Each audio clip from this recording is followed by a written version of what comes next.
इसके बाद अपने काबिल पति को छोड़कर घर से भागी।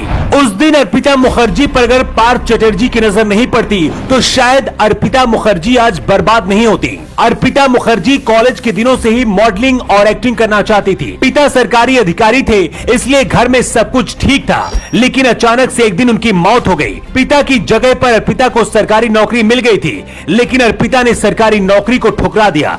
शायद अर्पिता हर महीने मिलने वाली सरकारी तनख्वाह पर नहीं जीना चाहती थी, बल्कि नोटों के बिस्तर में सोना चाहती थी। अर्पिता मुखर्जी बचपन से ही खूबसूरत थी, इसलिए दोस्त और आस पड़ोस के लोग कहने लगे थे कि तुम तो हीरोइन जैसे दिखती हो। ये बात अर्पिता के दिल और दिमाग में घर कर गई थी। हीरोइन बनने के लिए अर्पिता कोलकाता आ गई थी और मॉडलिंग एक्टिंग की दुनिया में कदम रखा।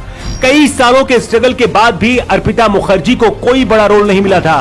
कभी छोटे रोल मिले तो कभी साइड के रोल मिलते रहे। अर्पिता मुखर्जी की शादी एक बिजनेसमैन से हुई थी, लेकिन अपनी जिंदगी में सब कुछ इतना जल्दी हासिल करना चाहती थी कि पति से भी झगड़े होने लगे थे।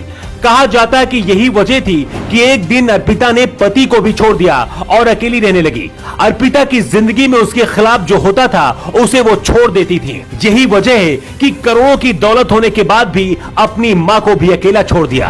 माँ बाप ने बहुत लाड़ प्यार से पाला था, लेकिन पिता की मौत होने के बाद अपनी बूढ़ी माँ को अकेली छोड़कर कोलकाता में पैसों से भरे इस घर में सोने के लिए अर्पिता मुखर्जी भाग आई। ये पैसा आपका और गरीब लोगों का था। अर्पिता मुखर्जी की जिंदगी में साल 2008 बहुत खास है। इसी साल एक बंगाली फिल्म में काम करने का पहली बार मौका मिला था। इसके बाद अर्पिता की शोहरत बढ़ने लगी। शोहरत बढ़ी तो लोगों की नजरों में भी आ गई। इसके बाद बंगाली, उड़िया और तमिल फिल्मों में भी काम मिलने लगा।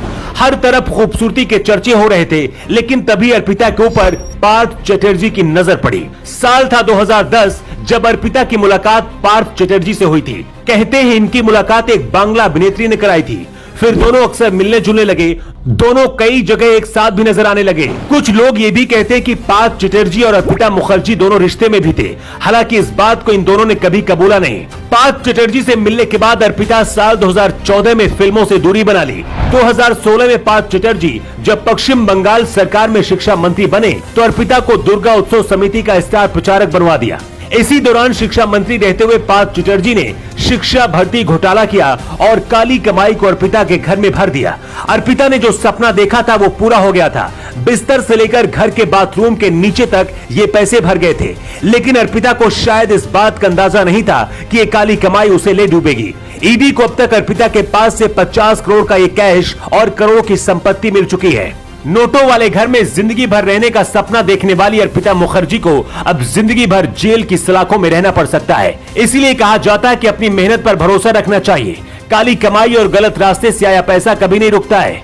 कभी कभी ये जिंदगियां बर्बाद करके चला जाता है, ठीक उसी तरह से जैसे ईडी ये पूरा पैसा ले चुकी है और अर्पिता फिर से पहले की तरह कंगाल हो चुकी है।